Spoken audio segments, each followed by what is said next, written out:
don Javier, arzobispo emérito de Granada, queridos hermanos, sacerdotes concelebrantes, diáconos, seminaristas, queridos miembros de la vida consagrada, queridas autoridades, señora alcaldesa, señor delegado de la Junta de Andalucía, miembros de la Corporación de Granada y demás autoridades presentes, queridos hermanos y hermanas en el Señor. Renuevo mi agradecimiento por vuestra presencia en esta celebración eucarística por el eterno descanso del Papa Francisco. El Papa Francisco que ha sido llamado a la presencia del Señor en este tiempo litúrgico de la Pascua. La palabra de Dios que nos acompaña en estos días nos trae la vida de la comunidad primitiva cristiana, porque ella es reflejo, ella es lo que debemos ser como comunidad cristiana, perseverando en la fe, en la doctrina de los apóstoles, en la caridad. Esa comunidad cristiana que estamos viendo su vida y se despliega a lo largo del libro de los Hechos de los Apóstoles y de las cartas del Nuevo Testamento, es la que nos sirve junto con el Evangelio de referente en estos días. Y vemos la figura de Pedro, el Pedro que anuncia, el Pedro que pastorea la comunidad cristiana en el nombre del Señor, que anuncia con valentía a Jesucristo y pone en él toda nuestra esperanza, Jesucristo resucitado. Pero ese mandato del Señor, que no es un fantasma que se nos pierde en la noche de los tiempos como un muerto ilustre, sino alguien que está vivo.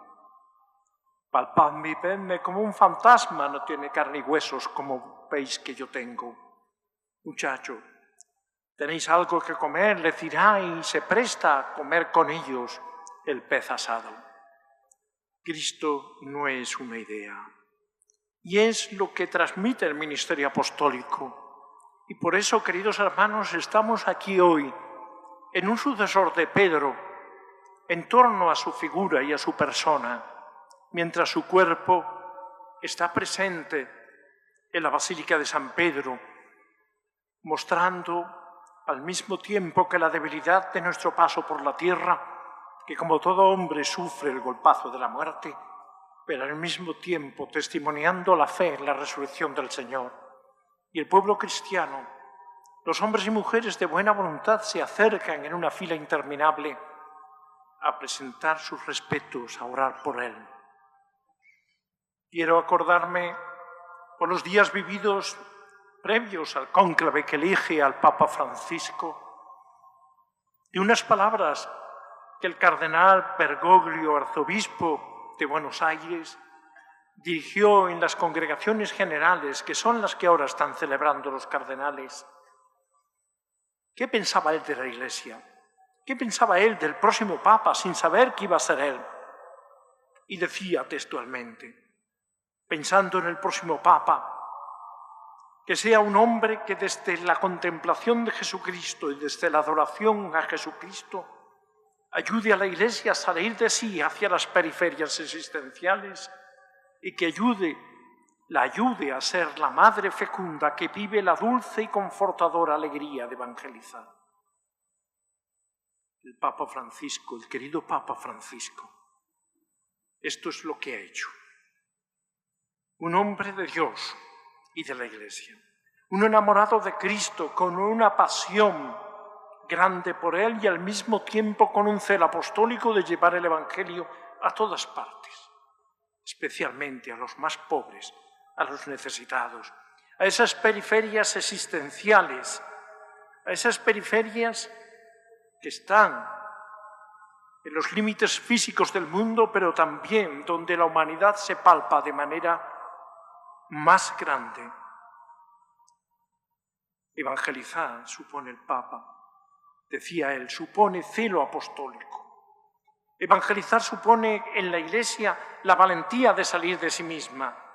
La Iglesia está llamada a salir de sí misma e ir hacia las periferias, no solo las geográficas, sino también las periferias existenciales, las del misterio del pecado, las del dolor, las de la injusticia, las de la ignorancia, la de la prescindencia religiosa, las del pensamiento, las de toda miseria.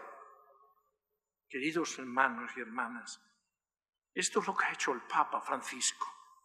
Esto es lo que él pedía para el Papa que sucediese a Benedicto XVI.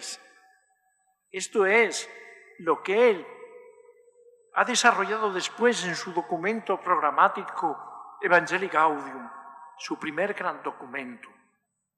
Evangelizar con la alegría del Evangelio y llevar a la Iglesia a los límites del mundo con su presencia, a esas periferias. Renovar la Iglesia. Y lo ha hecho, fijaros, con los gestos, muchas veces más elocuentes que las propias palabras. Esos gestos que expresan su sentir y su corazón de buen pastor. Fijaros, en medio de la enfermedad, en medio ya del final de su vida, que él, por lo que nos comentan, ya sentía que le faltaban pocos días. El Jueves Santo, el día del amor fraterno, no nos dio una homilía sobre el amor a los demás. Se fue a la cárcel de Roma a estar con los internos. Un gesto de amor a los más pobres, que nos ha enseñado en Evangelii Gaudium, que no es algo optativo, que es esencial en el Evangelio y que no admite glosa. Un amor por los desterrados de la tierra, un prestar la voz a quienes no la tienen o queda silenciada por las injusticias o por el pisoteamiento de los derechos humanos.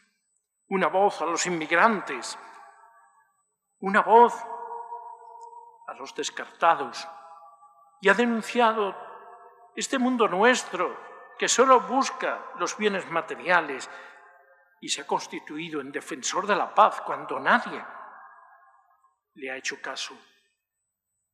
El sábado, en su funeral, se juntarán los jefes de Estado y los reyes de todo el mundo, pero su voz la echaremos de menos. Que el Señor le conceda como defensor de la paz, como fiel testigo del Evangelio, como buen pastor del pueblo de Dios, esa paz que Él ha reclamado para los hombres y mujeres de nuestro mundo y que constituye la eterna asignatura pendiente. Queridos hermanos, el otro gesto es el del Papa el domingo de Resurrección, el domingo más importante del año, saliendo a la plaza de San Pedro a dar la bendición. Ese gesto del Papa de recorrer toda la plaza de San Pedro en medio de la gente, porque Él ama profundamente a la Iglesia. Él ama al santo pueblo de Dios y tiene ese anhelo, ese hambre de estar con la gente. Todas esas características que Él deseaba en el Papa las ha vivido con una profunda contemplación de Jesucristo. Un hombre de oración, un carácter forjado en la disciplina jesuítica, una fortaleza de hierro. El Señor ha bendecido a su Iglesia con unos papas especiales, santos. Veamos a Juan Pablo II con los ingredientes de la humanidad de su tiempo, testigo de los grandes sufrimientos de la humanidad en las dictaduras nazi y comunista.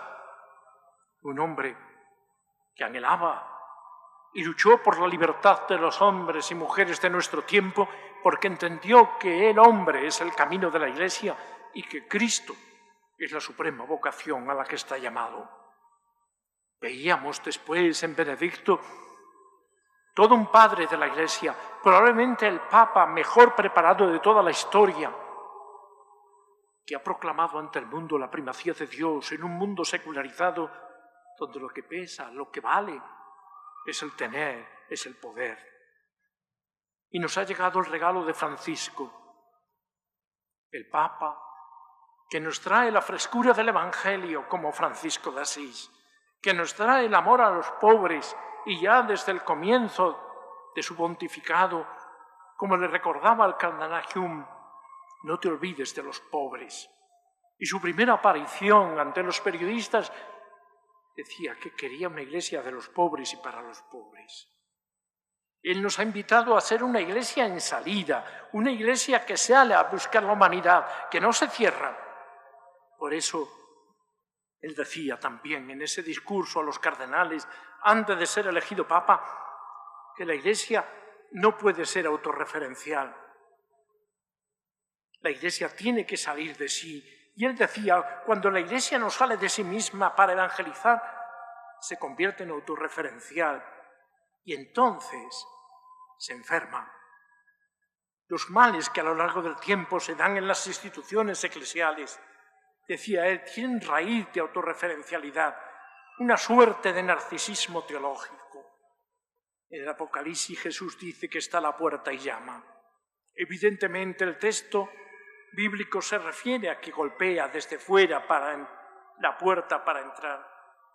Pero pienso, decía el cardenal Bergoglio, en las veces en las que Jesús golpea desde dentro para que le dejemos salir.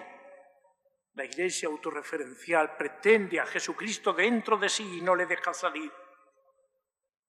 Querido Papa Francisco, ayúdanos a seguir siendo esa iglesia en salida que tú has querido para nosotros. Ayúdanos a ser ese hospital de campaña que entiende de las heridas en el corazón del hombre, que sale en busca de los más pobres, que levanta su voz ante los por los desheredados ante los poderosos del mundo, que muestra la misericordia de Dios como tú has querido recordarnos, como ya lo hizo San Juan Pablo II con la Dives en Misericordia, diciendo que es el rasgo más importante de Dios. Querido Papa Francisco, ayúdanos a ser una iglesia en salida, que nos espabilemos, que dejemos una iglesia de puro mantenimiento, que el celo apostólico nos haga llevar a Jesucristo a todos los rincones con el testimonio de nuestra vida. Ayúdanos a sanar nuestras debilidades, nuestros vicios. Ayúdanos a poner bálsamo en quienes hemos herido, de quienes hemos abusado. Ayúdanos, Señor, a ser el rostro de Cristo en el mundo de hoy. Y esto es lo que pedimos para tu sucesor, que nos guíe y que nos ayude como Pedro a la primitiva comunidad cristiana, siendo testigo valiente del Evangelio. Ese Pedro que había negado a Cristo, ese Pedro cobarde, ese Pedro que iba por delante con las buenas intenciones, pero no le seguían sus obras. Queridos amigos, demos gracias a Dios por la vida, el ministerio del Papa Francisco, un enamorado de Cristo, un evangelizador, un testigo del Evangelio, un amigo y un hermano de los pobres. Pidamos que el Señor le dé el descanso eterno reservado a los buenos pastores. Quiero recordar que tuvimos la suerte, gente de Granada, en que nos recibiera en audiencia el día 11 de enero con las cooperativas Covirán, Cooperativas Virgen de las Angustias. Y tuvo las palabras para la Virgen de las Angustias. Él nos recordó que la imagen de la Virgen no está Cristo sobre su regazo, sino está en una mesa, porque ella es oferente. Invitó entonces a los que estábamos allí a ofrecer a Cristo, a dar a Cristo siempre. Y nos recordó algo muy importante: no perder el buen humor, no perder la alegría. Él incluso llegó a quejarse de que nos han robado la alegría a los cristianos. Santa Teresa de Jesús decía que un santo triste es un triste santo, es una pena de santo. Y en este mundo tan triste, y al mismo tiempo tan divertido, con tantas cosas, le falta la alegría del amor auténtico que el Papa Francisco ha venido a recordarnos viviendo. Que la Virgen de las Angustias lo acoja, lo lleve junto a Cristo y desde el cielo interceda por esta Iglesia que el Señor nos concedió que Él guiara. Así sea.